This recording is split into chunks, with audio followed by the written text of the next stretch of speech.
여러분 안녕하십니까. 2019년 11월 11일 월요일 신문사설 비평 시작하겠습니다.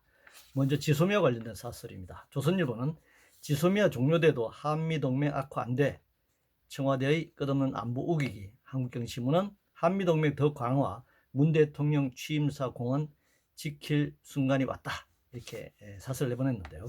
지소미아 체결은 정보협정을 넘어 한일 군사협정으로 나아가는 전 단계입니다. 이는 한미일 군사동맹으로 발전할 것이고 미일 군사 일체화에 한국을 끌어들이는 것입니다. 그것도 한국군이 미일의 하위에 편제될 가능성이 높습니다. 더 큰 문제는 한반도를 중심으로 한미일 대 북중러가 대립하는 신냉전 체제가 강화되는 점입니다. 지소미아는 당연히 폐기돼야 합니다. 왜 한반도 평화에 역행하는 방식으로 군사 외교 관계를 맺으려 하는지 묻지 않을 수 없습니다. 문재인 정부 관련해서 조선일보는 최악의 문정부 2년 반 상상도 못할 나라 만들었다니 라는 제목의 사설에서 청와대 비서실장, 안보실장, 정치실장이 공동 기자회견을 했는데 국민의 59%가 먹고 살기 힘들어졌다고 하는데 어떻게 그런 얘기를 할 수 있느냐 이렇게 비판하고 있습니다. 중앙일보는 임기 후반기 소통 출발 국정기조 변화로 이어져야 한다는 제목의 사설에서 소통 그 자체만 머물러서는 안 된다. 쓴소리 새겨들어 내 외치 쇄신 용단 내리길 바란다. 동아일보는 야와 대화로 임기 후반기 시작한 문 귀 열고 협치하라. 멜기신문은 야 정부 실정 비판 넘어 경제 살릴 확실한 해법 내놔야 한다. 이런 사설들을 내보냈는데요. 정권을 잡고 유지하는 쪽은 그들에게 유리한 점을 부각시키려 할 것입니다. 특히 내년 4월 총선을 경우에 차기 대선에서 벌어질 권력 쟁탈전을 앞두고 있기에 더더욱 그러할 것입니다. 점점 먹고 살기 힘들어진 것을 두고도 문재인 정부 탓이라는 야당과 전 정권 탓이라는 여당 사이에 의견이 다른 것이죠. 소통과 대화를 말하지만 권력을 유지하느냐 빼앗느냐는 입장 차이가 분명한 양진영 사이 대화라는 것도 실제적으로 가능할지 의문입니다. 국민들이 판단할 수밖에 없겠죠. 지금 여당 역시 현재 경제 상황에 대한 책임에서 자유로울 수 없을 테고 대안 역시 지금 정권과 본질적으로 다르지 않을 것입니다. 재벌 중심 수출 주도형 경제 성장 전략, 신자유주의 정책으로 인한 빈부격차와 양극화에 대한 해법을 내놓지 못하는 경우 양진영 모두 같은 입장이라고 할 수 있습니다. 교육정책 관련해서 조선일보는 예산액도 몰라 허둥지둥 총선만 보는 돌발 교육정책, 동아일보는 자사고 폐지 외고에 1조 원 비용 파악조차 못했던 교육부라는 비판하고 있는데요. 자사고 외교 과학고 폐지, 수시정시 제도 변경 문제, 그리고 예산 문제가 교육정책의 전부는 아닙니다.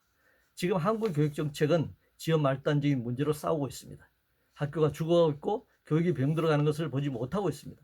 자사고 등을 폐지하면 정부 예산이 더 들겠지만 교육의 사회적 비용에 변화가 있는 것은 아닙니다.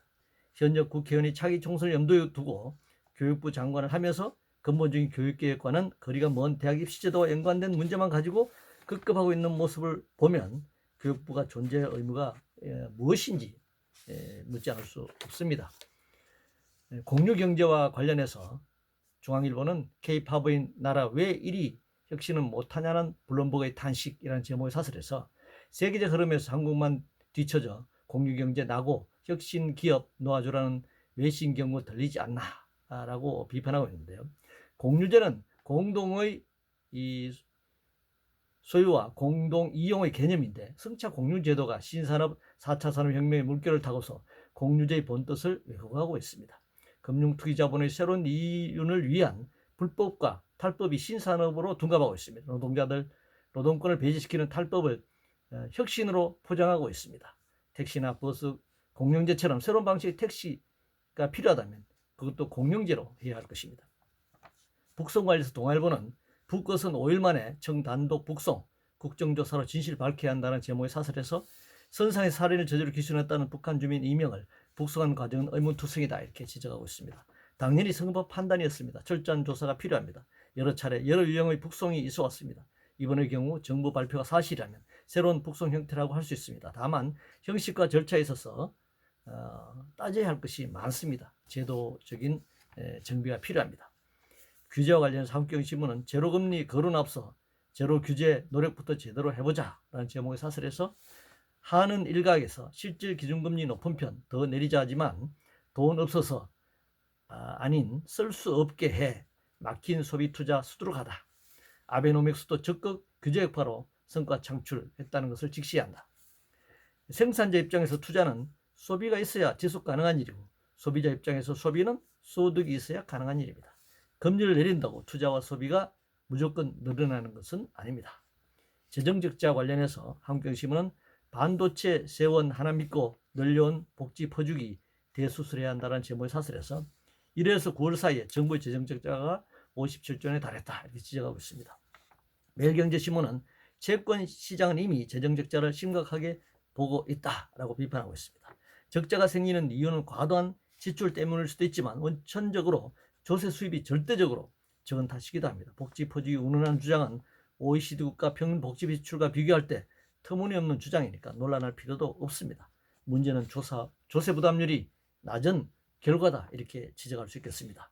이상으로 2019년 11월 11일 월요일 신문사설 비평을 모두 마치겠습니다.